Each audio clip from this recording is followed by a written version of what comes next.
Hola, ¿cómo están? Bueno, un gusto poderles saludar nuevamente. Hoy quiero hablar de los sofistas. Bien, al comenzar el siglo V a.C., la filosofía griega había tratado ya temas centrales como el ser y el no ser, la vía de la verdad y la de la opinión, el tiempo. Y pues, ¿qué sucede? En el siglo V, las condiciones de la vida empezaron a experimentar una amplia transformación y el régimen aristocrático fracasa y en muchos lugares se empiezan a encontrar que la solución a los problemas políticos se debe tomar desde el punto de vista de la democracia y de la participación del ciudadano. Pero asimismo se empieza a ver claramente cómo un ciudadano con dinero, si además tiene la capacidad de saber persuadir y es demagógico, pues puede triunfar en la polis, en la gestión de la ciudad y además en la política. Bueno, en esta época tan puntual van a aparecer los sofistas. El nombre sofista significa sabio y podía verse cierta continuidad con los sabios del siglo anterior, pero había rasgos característicos de estos nuevos sabios. ¿Y qué sucede? Son famosos, se trasladan de ciudad en ciudad para poder ofrecer sus enseñanzas, cobran por las lecciones que brindan y enseñan sobre todo lo pragmático y lo crematístico. Bueno, entre estos personajes vamos a encontrarnos a Protágoras. Protágoras, según Sexto Empírico, Protágoras es aproximadamente a los años 486 a 411 más o menos. Pues él comienza así sus discursos demoledores. Este hombre tenía un talento impresionante con la palabra. Imagínense, o sea, era una persona que era el equivalente como ser una estrella de coaching hoy en día. Entonces pues tenía que tener un talento con la palabra abrumador, obviamente. Entonces, con sus discursos demoledores, él empieza y nos dice: el hombre es la medida de todas las cosas, de las que existen, de las que no existen, de que no existen. Ya con eso, bueno, el cerebro pues explota totalmente. Existen diversas interpretaciones de esta posición de Protágoras, pero todas están de acuerdo de que se trata de relativismo. Aquí ya vamos a empezar a encontrar el relativismo, que luego va a calar mucho en el pensamiento ético de los pensadores más postmodernos, donde vamos a encontrarnos posiciones muy relativistas hacia cualquier punto de vista que tenga que ver con la ética. Bien, las cosas significan algo en cuanto signifiquen algo para el hombre. O sea, que si algo para usted no significa nada, pues esa cosa no tiene ninguna importancia porque no significa nada. Y además de eso, las cosas significan algo dependiendo de la situación concreta de cada hombre. Bien, en el diálogo platónico Teeto, Protágoras aparece hablando de este modo. Entonces ahí nos dice: yo por mi parte sostengo que la verdad es tal como he escrito, que cada uno de nosotros es medida de lo que es y de lo que no es, y que desde luego media un abismo entre un individuo y otro, precisamente por el hecho de que para uno es y aparece esto, y para otro esto otro. Es decir, él ya empieza a hablarnos de las diferencias, además de las opiniones que van basadas en los puntos de vista, perspectivas y situaciones concretas de cada ser humano. Esto sería como lo más esencial cuando vamos a abordar a Protágoras y que más marcaría su pensamiento, y pues encontramos cómo este sofista va a aportar a todo lo que viene a ser luego la línea del relativismo. De esta misma época encontramos a Gorgias. Gorgias nace hacia el 484 a.C. Es famoso por haber establecido estas tres tesis, y es: nada existe, si algo existe no puede ser conocido por los hombres, Si se puede conocer, no se puede comunicar y explicar a los demás.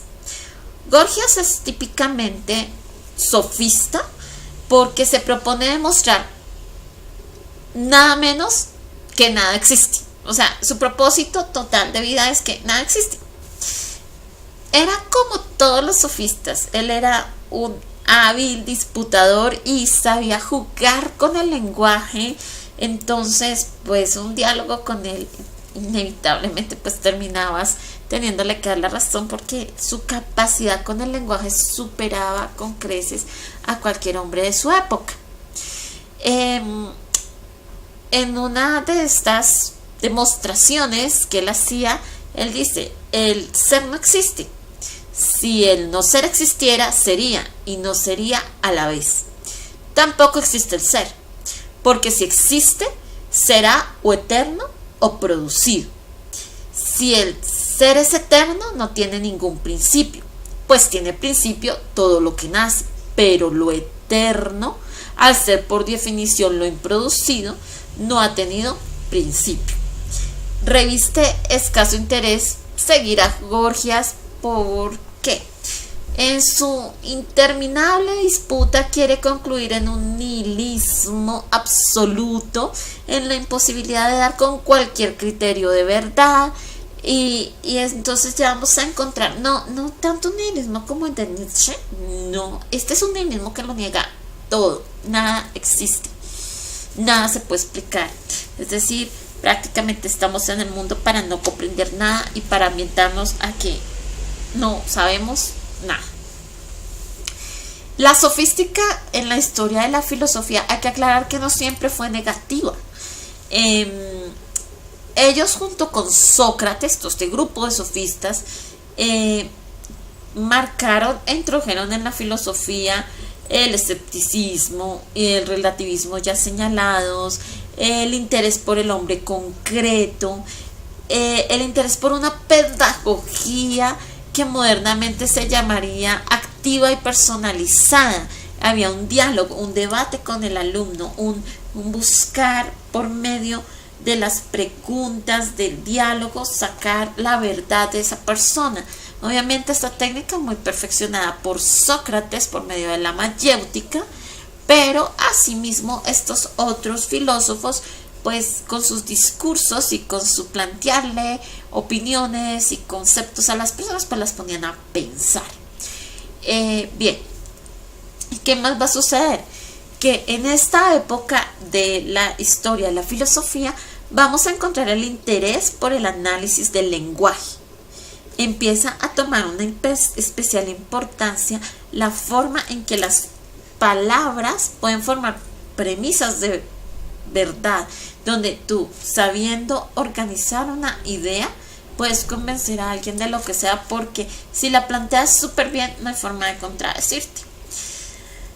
Asimismo, vamos a encontrar que además de los sofistas que nombré, de Protágoras y de Gorgias, hay fragmentos de enseñanzas de Hipias, de Trasimaco, de Critias, que a Critias además era primo y tutor de Platón. Durante siglos el juicio sobre los sofistas dependió de lo que sobre ellos transmitieron Platón y Aristóteles. Modernamente, reaccionando contra esto, los sofistas han sido presentados como eminentes pedagogos y lingüistas. ¿Qué sucede con esto? En modo alguno, siempre nos los han mostrado contrarios a la sabiduría, la verdad y la virtud, pero es que realmente esa no era la esencia de su pensamiento. Estos fueron personajes que le generaron a la filosofía más un momento como de estrellato, de farándula, porque ser sofista era el plus del momento. ¿Qué más sucedía? Que en todas estas polémicas que encontramos sobre la forma de pensar de ellos y sus ideas, y que uno podría decir que es un diálogo inconcluso, que maneja muchos conceptos, que se vuelve difícil de seguirle el ritmo,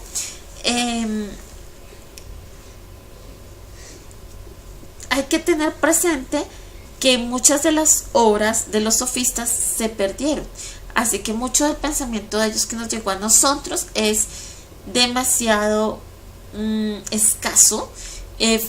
No tenemos la secuencia completa de lo que ellos estaban queriendo proponer, y por eso sacar un juicio como el que la filosofía de ellos no sirviera, pues es un juicio demasiado a priori, demasiado débil, porque no tenemos las pruebas de todo su pensamiento.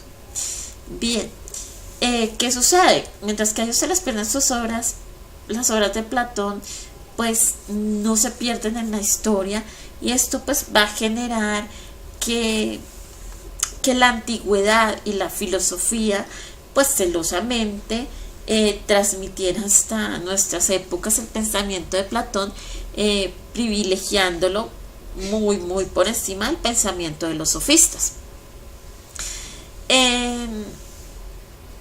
Así que por eso diríamos que los sofistas carecen de una evidencia real para ser juzgados, y que siempre pues Platón tuvo una gran ventaja porque su obra fue la que perduró y la que inevitablemente pues ha trabajado en la historia de la filosofía. Por otro lado, los sofistas ejercieron una función importante en el trabajo de Sócrates y Platón. Para superar el relativismo que estos sofistas planteaban, pues Platón y Aristóteles, Sócrates, todos ellos van a tener que empezar a basarse en los criterios objetivos de verdad.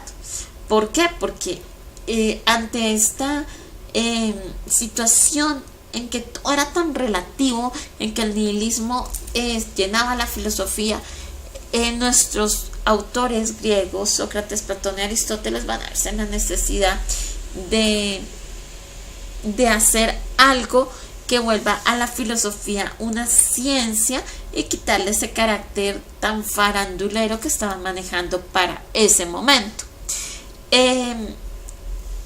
No se cansan de repetir Sócrates y Platón que el arte de los sofistas hace triunfar al hombre, pero es un triunfo que tiene un duro precio, el de la renuncia a la verdad, porque nos encontramos, según lo que nos propone este pensamiento, en que los sofistas defendían muy bien su pensamiento, lo que ellos creían, esa verdad que para ellos era la verdad absoluta, al punto que no permitían el debate sano, en el sentido de que imponían mucho el pensamiento.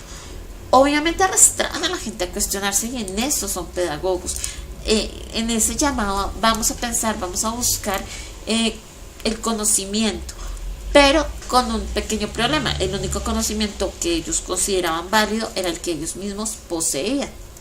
Entonces, ¿qué vamos a encontrarnos?